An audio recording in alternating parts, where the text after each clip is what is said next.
Well, we've got 7 players and 4 of which are new, so not really sure what to expect. I'll learn a little bit more this weekend after we play in Boise, but I'm hopeful that we can build on a successful year last year. It's just a matter of having the guys come in and kind of learn the way that we do things and get them to buy into the game plans and the types of things that we're going to be teaching them.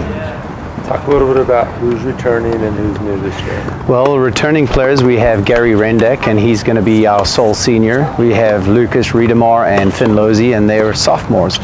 And then we've got 4 new players, 2 of which are junior college transfers. First one is Patrick Terhawk, and he's a brother of former player Peter. And then we have Johan Prinzen, and he's also a junior college transfer from Mesa Community College, and we've had 2 other players from there previously. And then we've got 2 freshmen, Kyler Hartman from Idaho Falls, and we got Filippo Lacava from New Zealand. So that makes up the 7 players on our team, and I'm expecting good things from all of them. You have your opening tournament this weekend. What do you hope to learn? What do you hope to gain? Well, we've had a good start with practice. The guys are, they're doing everything I ask of them. I don't have to chase after them. They're a pretty disciplined group, and they're getting after it. It's going to show me how they handle pressure, how they put their games together, and how they compete. And so I'll really get a good indication of what they can do under pressure and when it really matters. A lot of guys can play really well when it comes to practice, but there's a significant difference because they're the only ones out there, and there's no substitutions and there's no timeout. So they've got to figure it out all themselves. So hopefully, as the weekend develops, I'm going to get a good idea of what they're capable of and what we need to work on. And then the biggest thing for me is developing specific game plans and game styles that we'll implement. So I feel like great tennis players learn how to maximize their skills, and we do that through playing specific styles and game plans, and then also looking for areas of development so we can have backup options.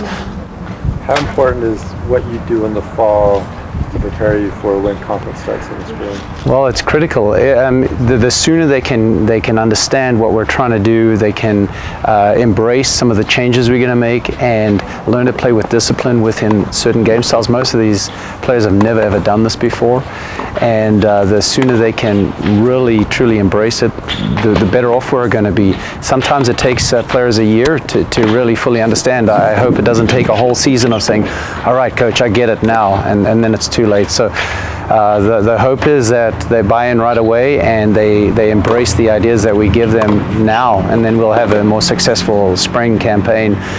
Do you have an idea of kind of what your number 1, 2s, 3s are? Will this kind of tournament and these fall tournaments kind of determine that kind of what you want to do? Yeah, definitely. It'll help to shake things out. I have an idea of who will be playing higher in the lineup.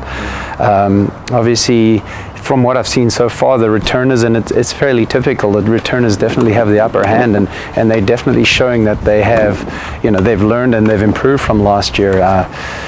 For instance, a good example would be Finn Losey from last year. He came in and he struggled in the fall, and he was what I would consider, I only had 6 players last year. He was my 6th player, and by the end of the year, he was playing number 3 and, competing within the Big Sky. And the same with Lucas.